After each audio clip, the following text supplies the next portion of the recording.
Hi, last night I went on opening night to see Guardians of the Galaxy Volume 3, the latest film for the Marvel Cinematic Universe and the third and final part of the Guardians of the Galaxy trilogy, written and directed by James Gunn. It follows on from the previous films and their adventures in other Marvel properties, particularly the Guardians of the Galaxy Holiday Special, which was released on Disney Plus just before Christmas. The gang are now living in a base that they've created, a whole town, but they are attacked by a mysterious figure. Rocket Raccoon is severely injured, and the whole mission depends on trying to save his life and find out who it is who wants him for themselves. Going into the movie, I didn't really know anything. I had somehow, partly deliberately, partly by accident, avoided any and all spoilers, so I knew almost nothing about what was going to happen apart from a few casting ideas. And that might be the best way to watch the movie. There'll be a spoiler section later. I generally found it to be not as enjoyable as the previous two films.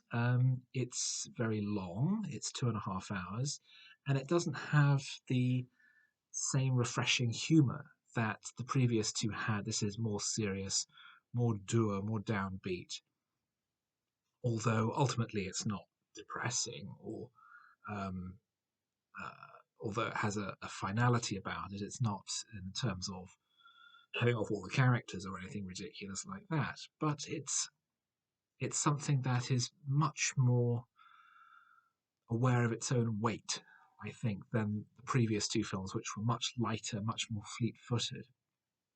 So it is better than several Marvel films have recently been. It's certainly a big improvement on Quantumania, which I found to be very unimpressive.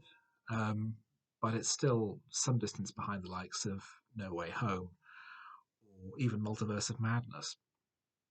As a result, it's very much a qualified recommendation from me. Spoilers.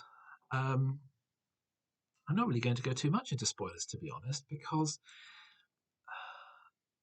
so much of it really left me cold. Um, I didn't find myself as engaged as I thought I might be. A large chunk of the film is taken up with flashbacks to Rocket's youth, his creation as a lab rat, effectively, and the friends he made in the lab where he was being created.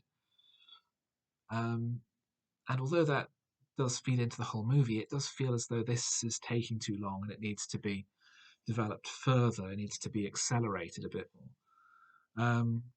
There's also a huge cast, as well as the core characters. We have various new figures coming in. We even have those introduced in the holiday special coming in, like Cosmo the space dog, um, an Earth dog sent into space by the Soviet Union who has developed psionic powers and can communicate telepathically, and is voiced by Maria Bakalova, and is a fun character. But it's just one more element that fills out the movie and pads things out.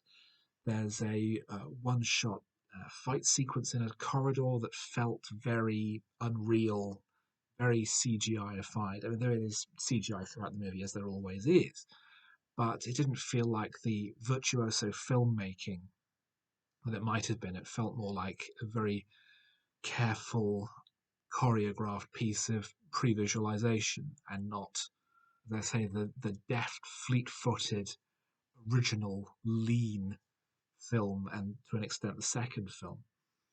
It's not bad by any degree, and I think the efforts to try and bring various character stories to a natural conclusion while not actually killing anyone off, which I thought was a very important matter. Um,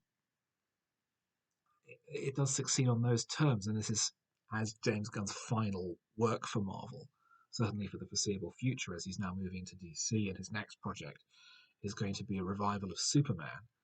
Um, this is the final chapter for him. The film does end with uh, a moment of the adventure continuing, a new team of Guardians um, fighting for the oppressed and the helpless, as our original heroes go their separate ways.